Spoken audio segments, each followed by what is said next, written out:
Hello. Just a moment.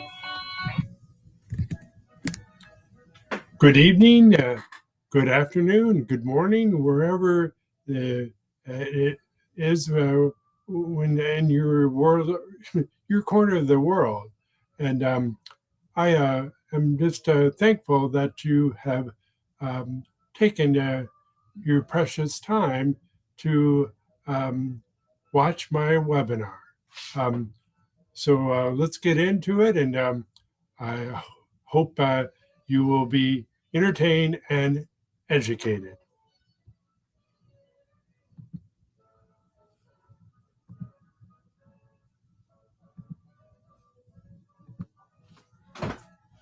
Are you nervous about suffering a stroke?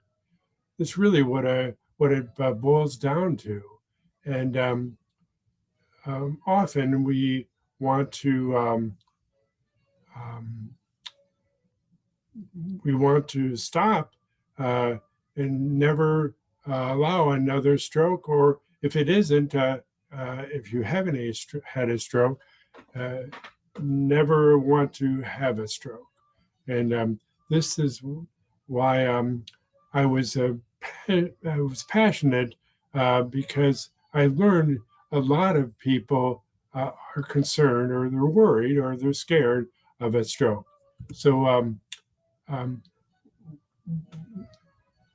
over 50%, really, if you ask experts, they'll say up to 80% of strokes doesn't have to happen, but they do because of lifestyle choices.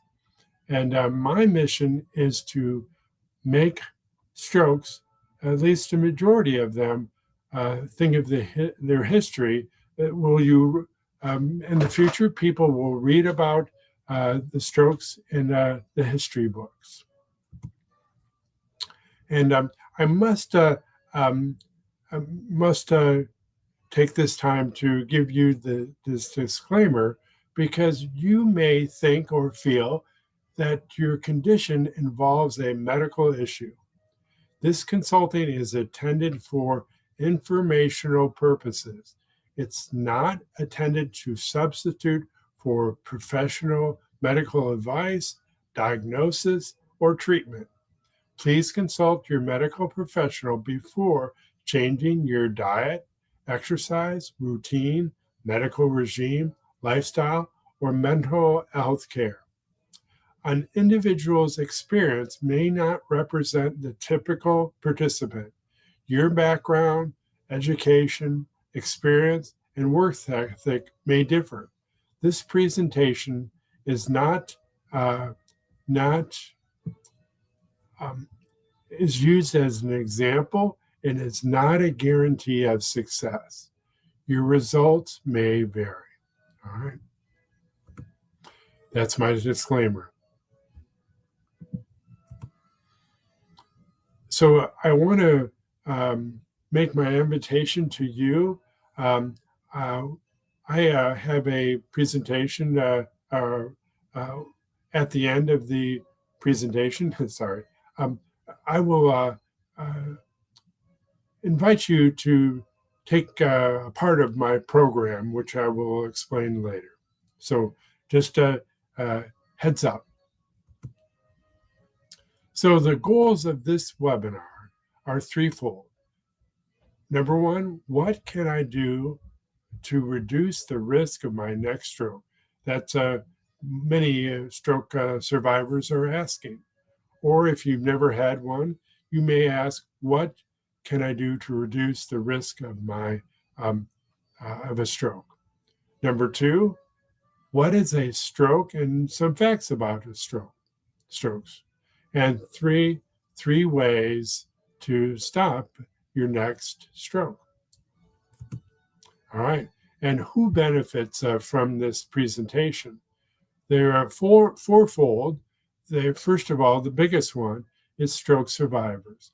When I had my two strokes 2 days apart, I was worried for several weeks afterwards about having a third stroke.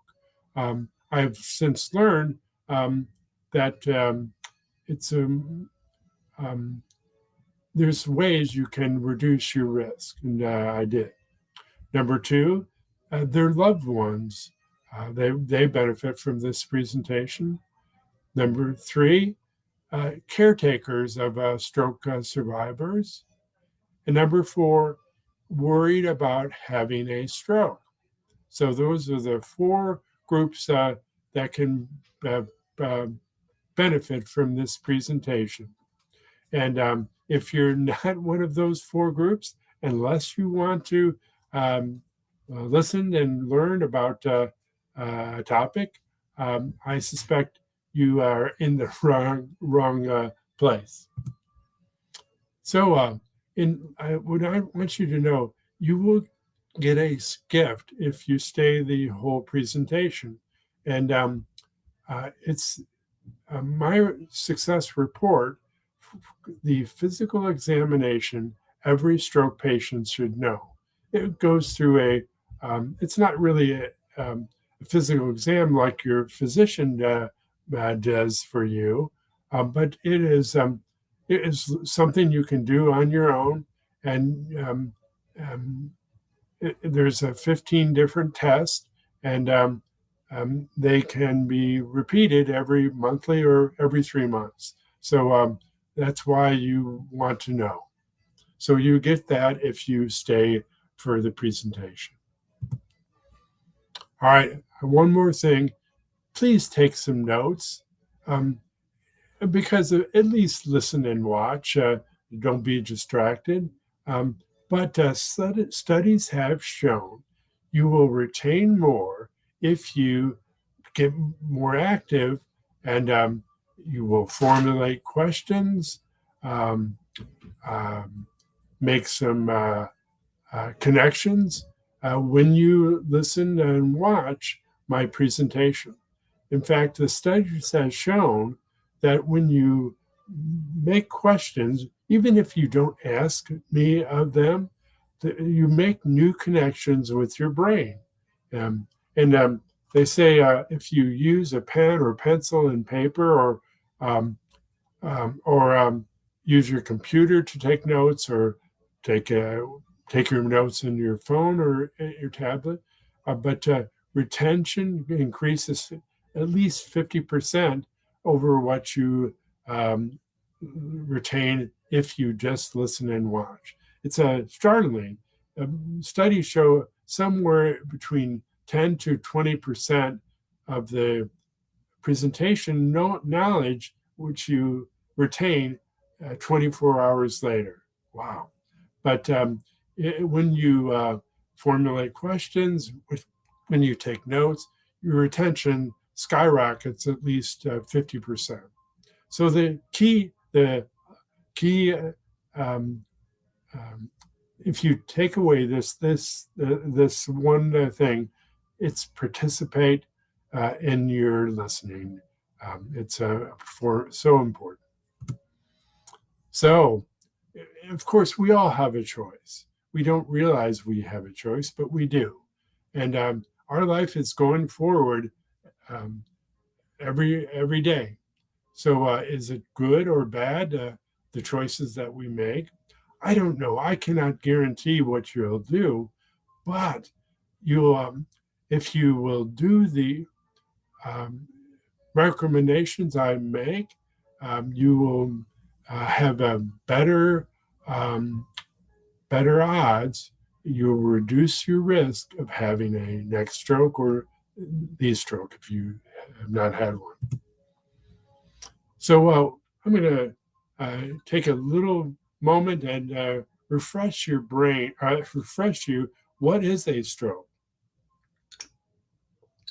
Of course, the stroke survivors may know this, but it is a brain attack. And basically, the blood flow to your brain or to a brain starts to be stopped.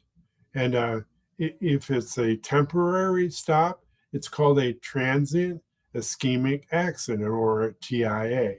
If it doesn't get back within 2 minutes, then brain cells begin to die. And if you have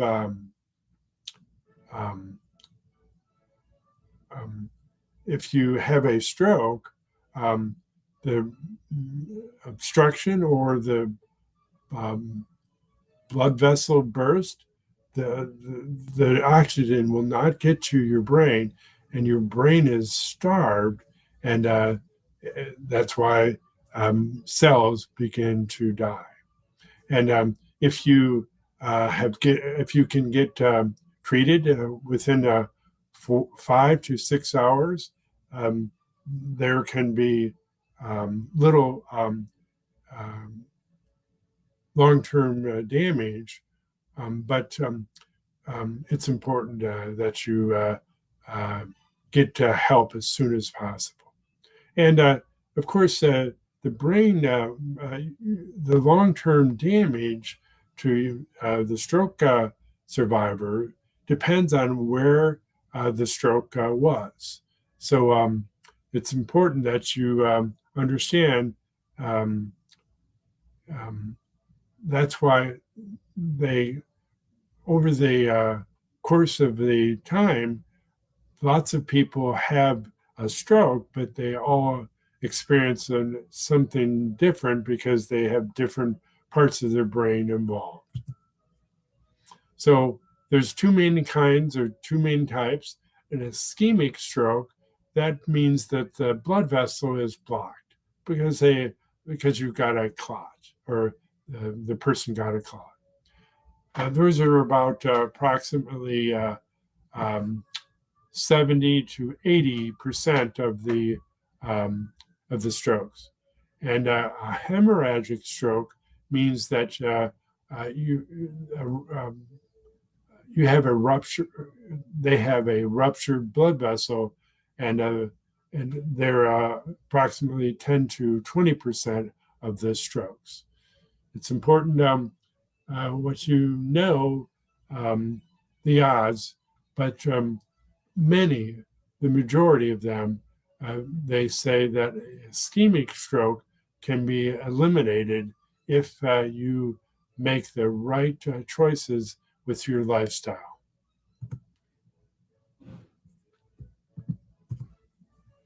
So what are the stroke signs?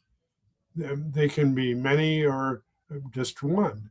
They can be suddenly you can have a headache. Some say that it's the worst headache you've ever had. You can have sudden weakness.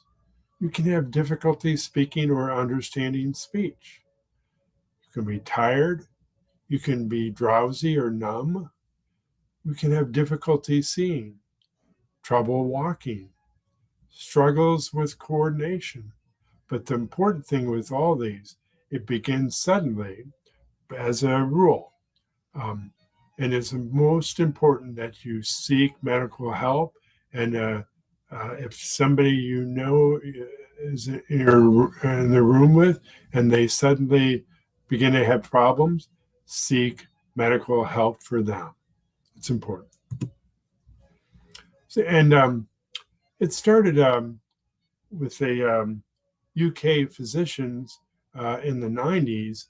They decided they were going to make a infogram, and they would spread it.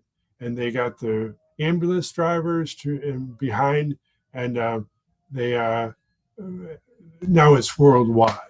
But it's called Be Fast, and it stands for balance. So if you notice loss of balance, headache, or dizziness, E is for eyes, blurred vision. F is for face. You notice one side is drooping. A is for arms. Really, you notice if one arm or one leg is weak or numb. S is for speech difficulty. And T is for time. This is so important that you get them help immediately. And in America, you call 911. In other countries, you call the emergency phone call. It's important to get them help. I can't stress enough of it. If you only get one thing, it's if you're with someone and they show one of the signs of the stroke, get them help. If you can call and you call 911 or the other emergency contact. So let's learn a little bit about strokes. Um, uh, 1 out of 4 is going to have a stroke in our lifetime. Man, for example, my mom last year she had a stroke. She's now she's 92. She was 91 when it happened.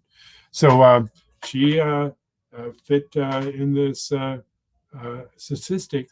Now she has had a stroke. In the United States of America, they have approximately 800,000 strokes a year.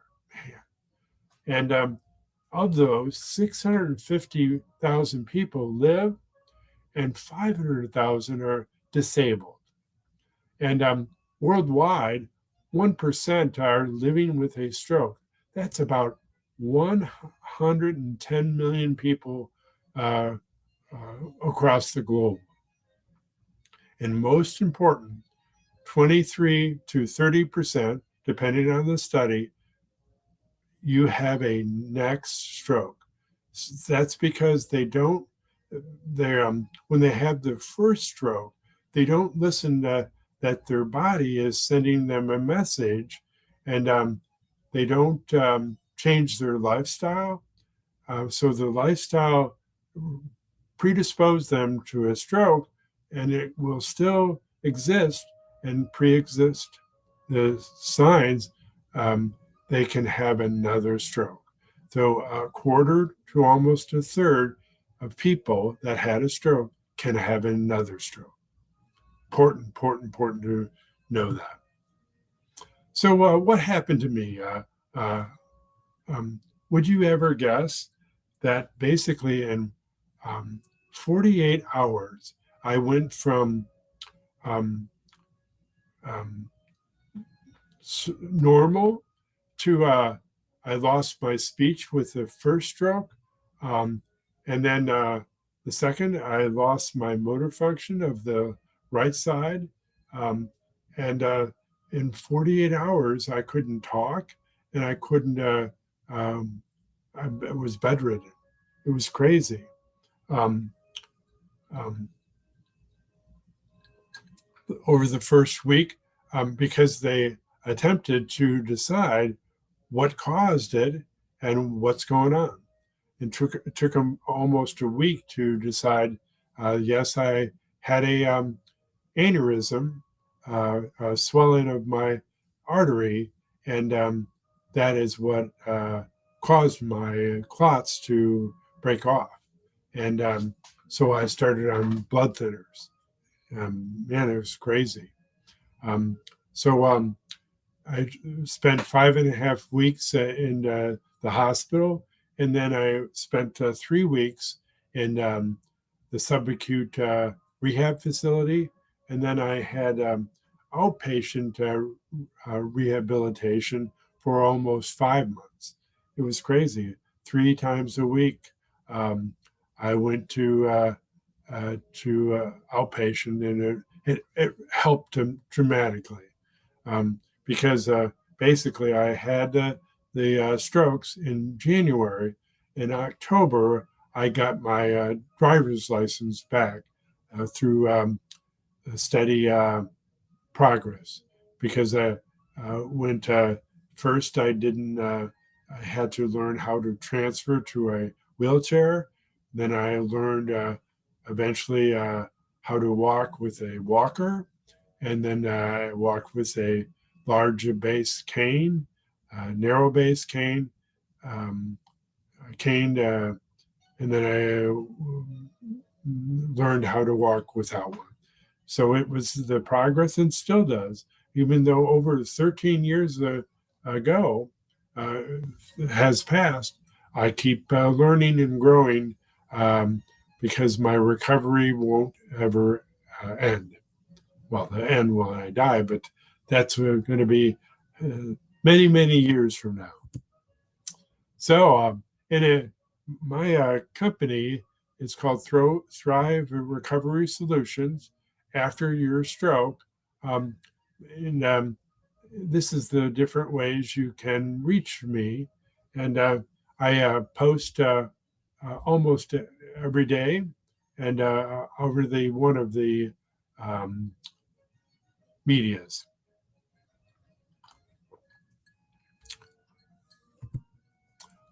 And I have a book coming out this fall because it remains my bigger mission to prevent anyone, at least for people who can help themselves or they have, anyways, almost 80% of the strokes are can be eliminated. So I want to help, and I'm writing a book called "Stop Your Next Stroke" um, for the ways that we can get ourselves in trouble. So, what look out because I will. It will probably be October or November. I'll have it in Amazon. Yes. So, is there any questions? All right.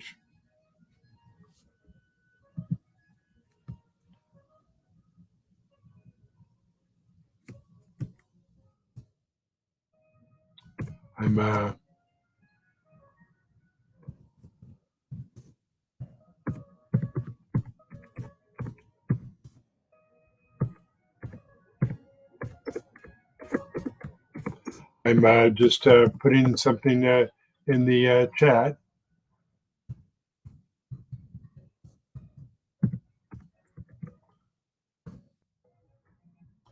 All right. All right.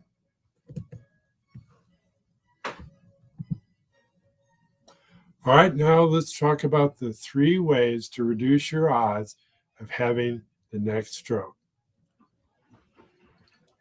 It's like a time bomb, and we want to make sure that we diffuse it.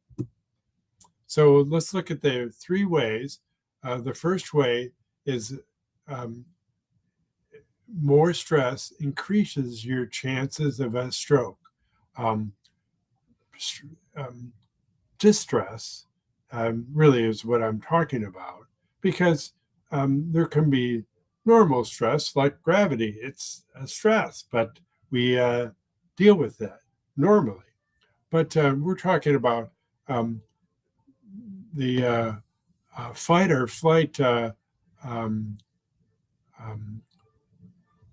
um, that's what we want to watch because when we that kicks in with our sympathetic nervous system, and it because it was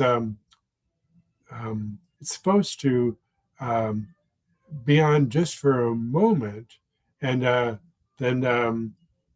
then you go back to normal. And when we get chronically stressed, it negatively impacts you. Which it works for cortisol, which is one of the hormones. When you have to engage your fight or flight system, cortisol increases, but it's supposed to go back down very soon after it kicks in. And when it is chronically increased, you get more inflammation.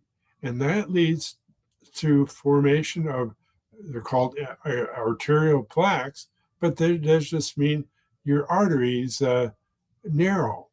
So they can lead to a stroke because either the plaque can break off and become a clot, or it can be totally occlude or block artery.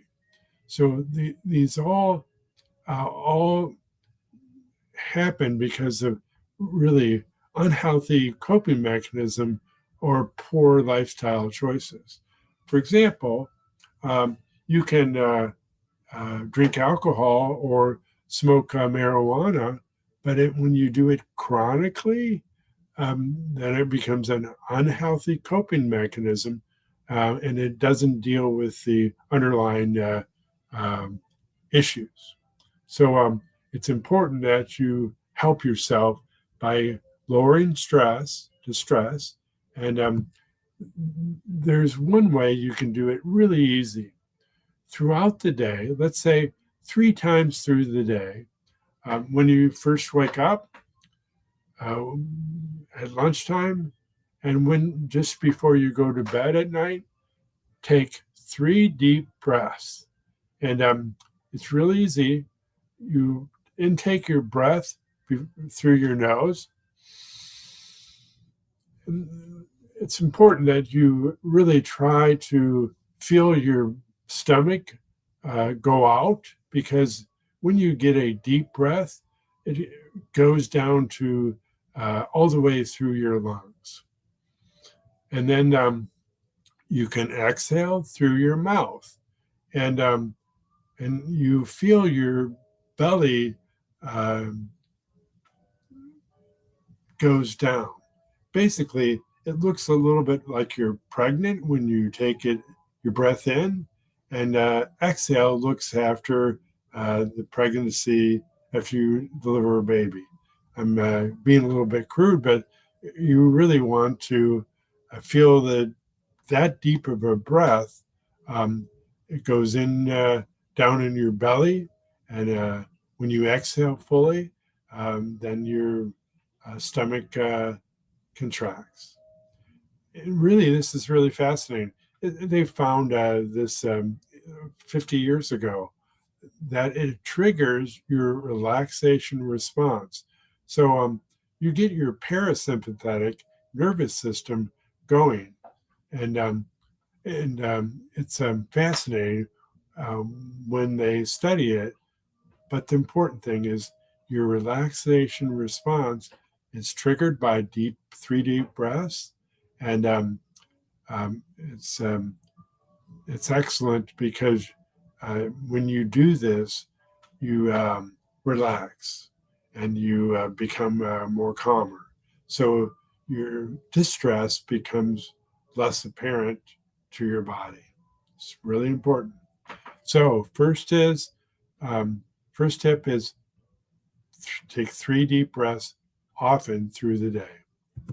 All right, let's look at the way 2 is you have to look at your blood pressure. Do you even know your blood pressure? Maybe you do.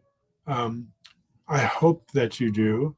But if you don't, you need to get it checked. And it is measured in millimeters of mercury. And the American Heart Association um, likes a measurement which is 120 over 80 millimeters of mercury. So I'll just tell you a little bit about that. So, but when your heart contracts, that's when the pressure is the larger number. And then when it relaxes, that's when the lower number is measured. So basically, when you have um, um, good numbers, 120 over 80, that's ideal. If you have high blood pressure, when you higher number it gets over 140, or your lower number gets over 80, seek help. Please consider changes to your lifestyle this week, because because the number one cause of strokes is high blood pressure. And we're talking when you have high blood pressure continually, you're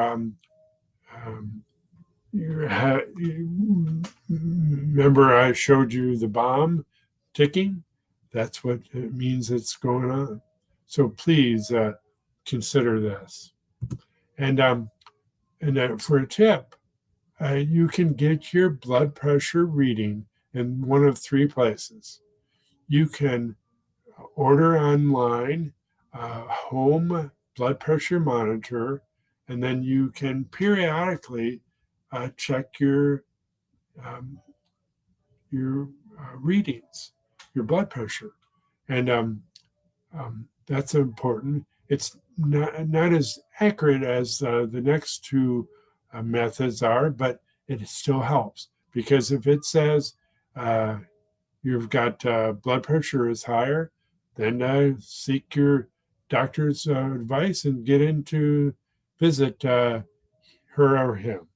And number two is go to the big box pharmacy or grocery stores that fills the prescriptions. They often have a machine which will, when you put your arm in and push it, and then basically a cuff squeezes your upper arm, and then it gives you your reading. So that's number two is the way. And the last, your doctor's office tells the most accurate readings. So they take their stethoscope and they listen and they learn what your readings are when your blood contracts and when it relaxes. So let's please, if you don't know your blood pressure regularly, please then go and find out what it is. And if it is high, get advice from your doctor and make changes to put it back in the normal range. All right, and the number three, move your body often. And they often say that doesn't matter. Yes, even if you're wheelchair bound, it helps if you exercise your limbs often. And maybe you don't do it daily practice, but I bet if you use a daily practice of moving, it's better. And they say as you get older, should you move more? I think as you age, you need to move more. And what is the minimum that prevents a stroke for you? I don't know what it is, but I know if you move often, you have a better chance of helping yourself reduce the risk of stroke. And if you do one thing, if you do it and you don't like it or it hurts, stop. Either you get with someone who is experienced and find out what you are doing that maybe hurts you or you don't like, then they can help you. Or you can go to a physical therapist or your doctor, and they will advise you to do the motion that doesn't hurt you or you don't like. And so remember, And I have 4 goals I think you should do. You should have the same 4 goals. 1 is more strength. 2 is better balance. 3 is extra agility or and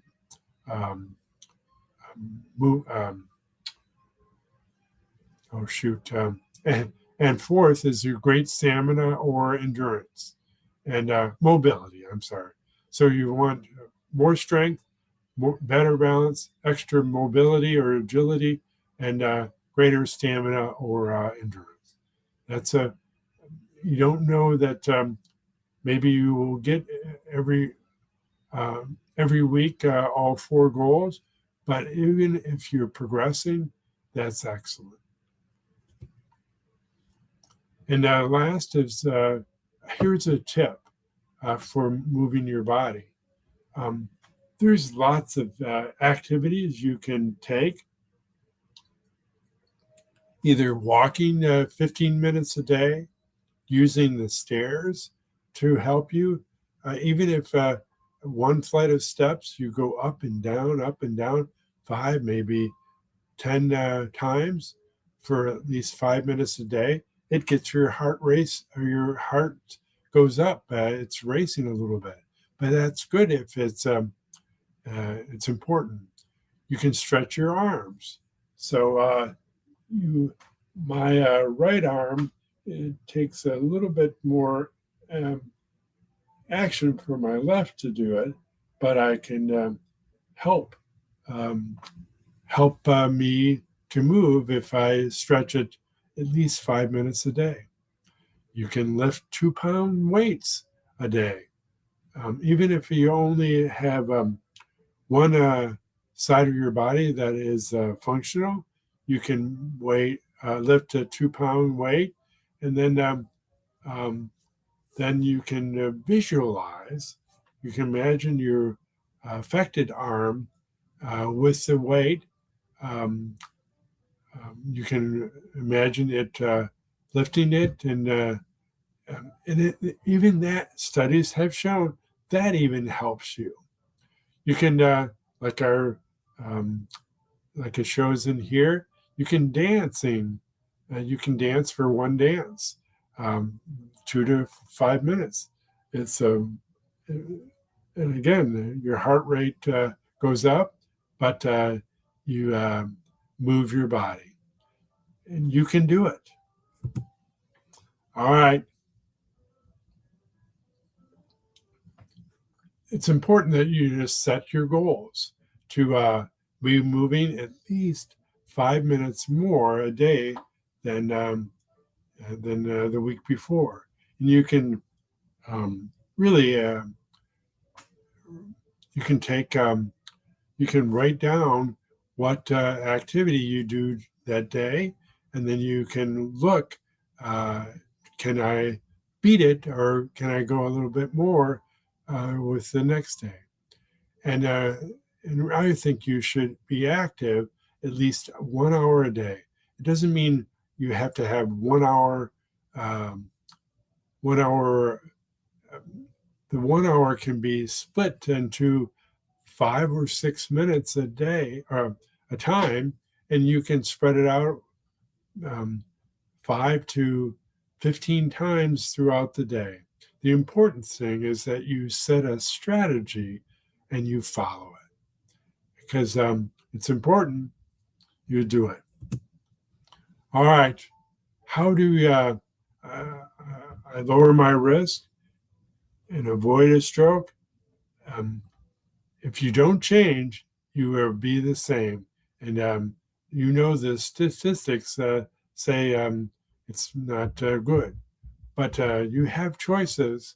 It's most important that if you do nothing, then you will have increases of your next stroke. So you want the goal to make changes to your lifestyle and reduce the risk of strokes. So please know that I can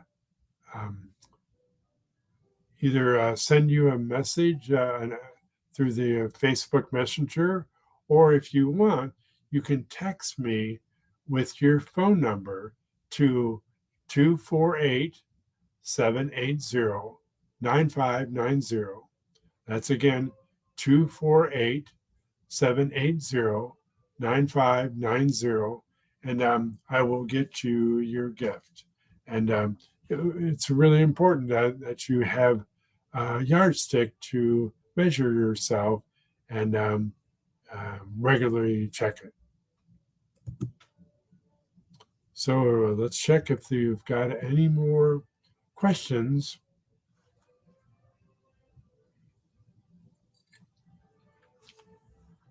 All right. All right.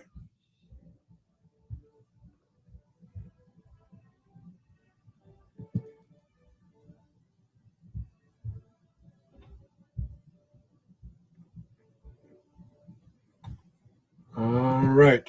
All right. I'm just checking.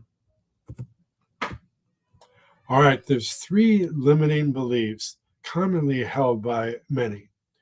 They are one, I can roll the dice with my life. I often say that they're cheeky or arrogant, and it really when you when I know that I could have prevented my strokes um, and could have done some things, then I would do it now because it's important when you are straddled with the effects of the stroke, um, then you can you don't need to roll your dice. You can do the items with your lifestyle, which reduces your risk, and then you don't have to deal with it. The number two, strokes are unpreventable. They something I think of as they take a gloomy outlook. But I just showed there's three ways you can reduce your risk. So it is preventable. Many of them are. And number three, I don't think or feel I can tackle my worries. So um, I I call them the worrier. I was a worrier. My mom is a worrier. So, um, but I learned through the strokes, um, and I healed myself of worrying.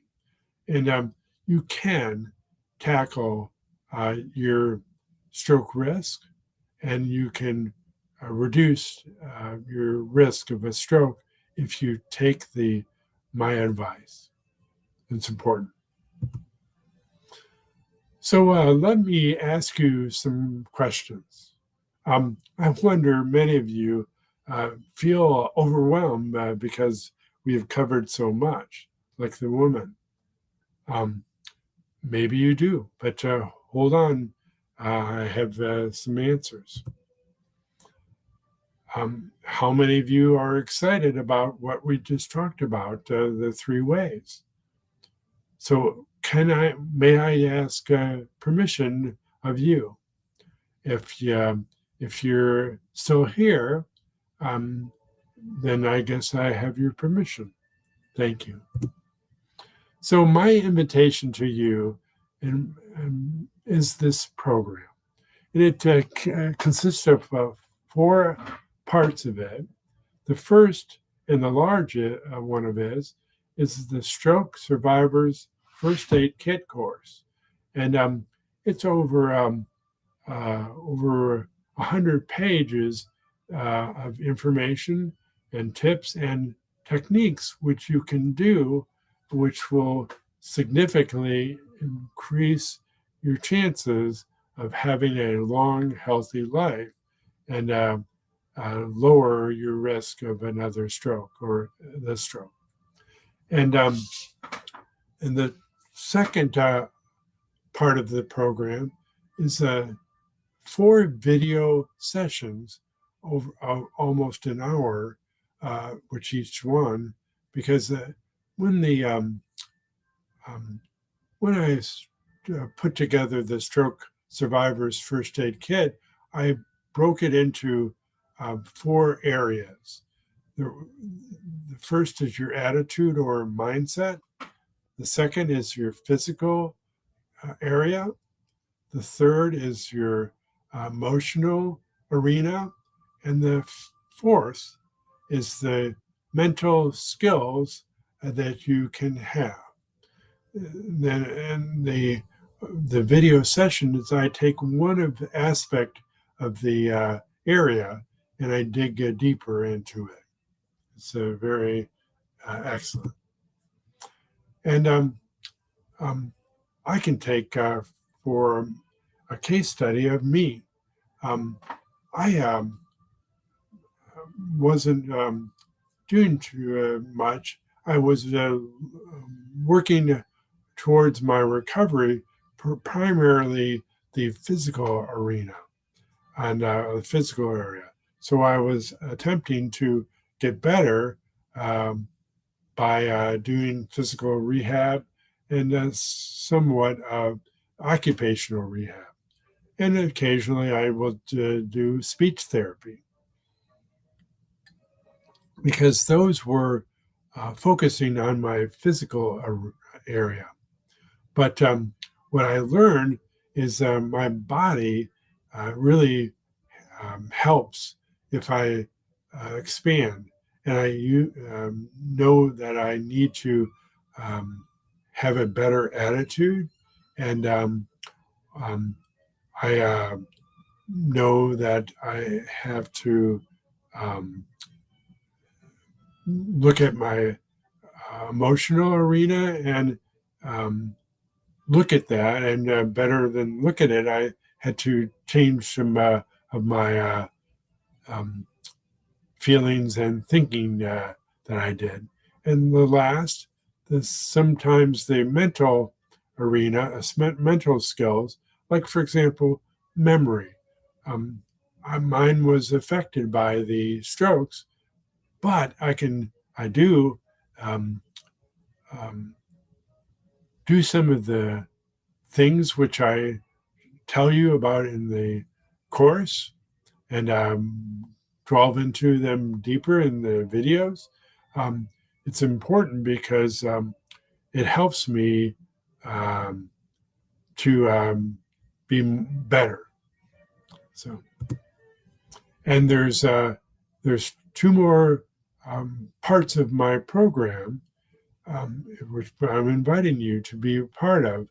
It takes number 3 is the 6 videos of questions and answers around your stroke recovery. I have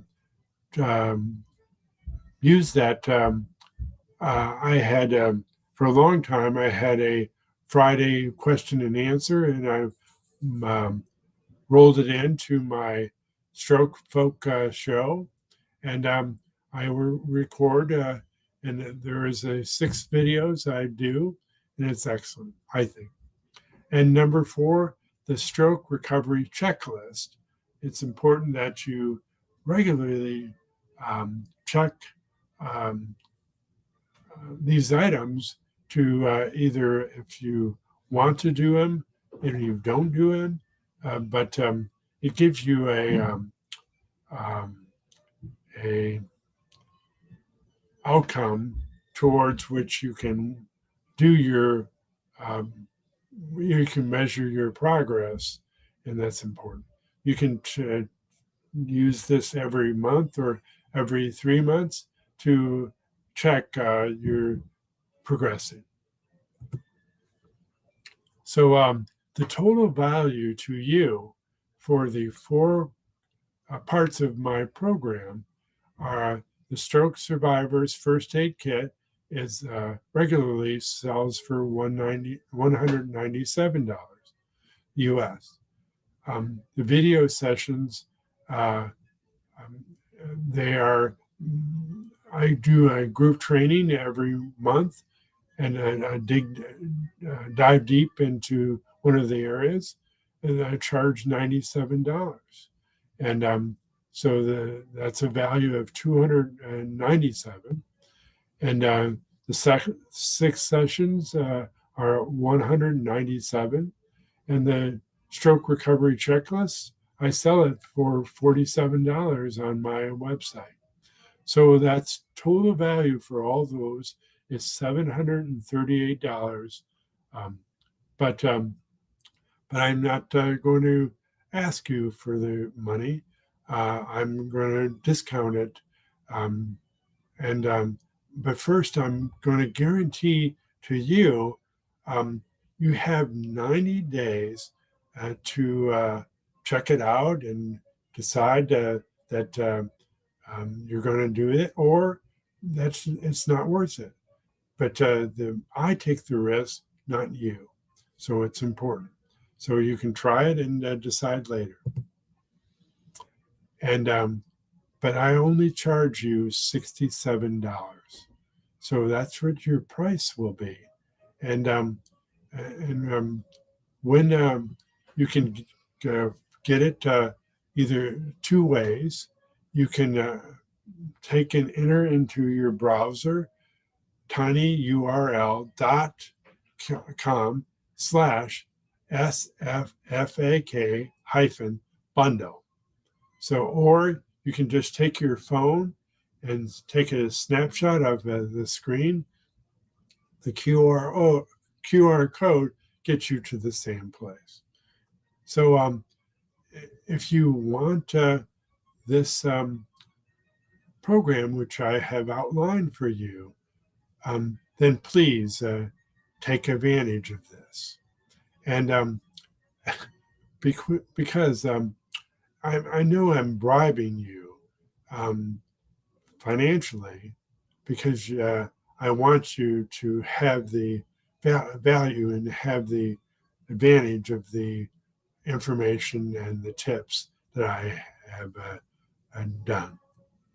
So in case you don't know, I've just got a few testimonies which you will help you decide. The first is Victoria Ray. She says, I think as seniors, it's our responsibility to do all we can to have healthy longevity, and Brent's content was valuable to my toolkit. Important. And Lucy Rosa Stagey, she has a... Brent is a survivor of 2 strokes himself, and he has dedicated the rest of his life to help people know the symptoms and know how to prevent either your next stroke or even a stroke for the first time. So you can see the two people's viewpoints help them, and it would help you. Yeah. So you get it all if my program is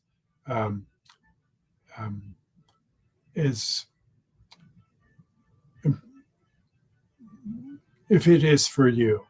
If you decide, and unfortunately there's a typo, if you do this by Friday night at 11:59 p.m. Eastern Time, then I will include the Simple Stroke Recovery Plan, which is a value of $47, but I'll include it for no extra charge if you decide, because you need to decide by Friday evening.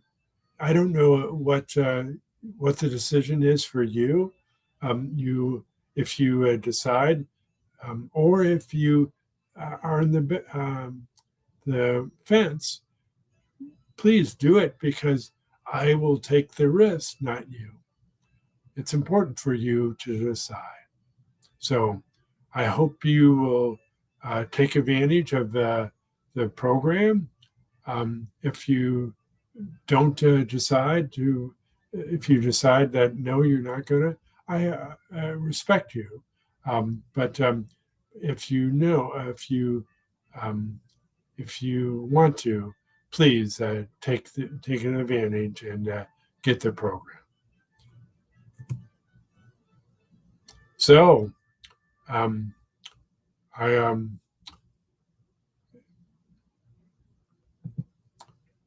there's your decision. But anyways, I hope that you had the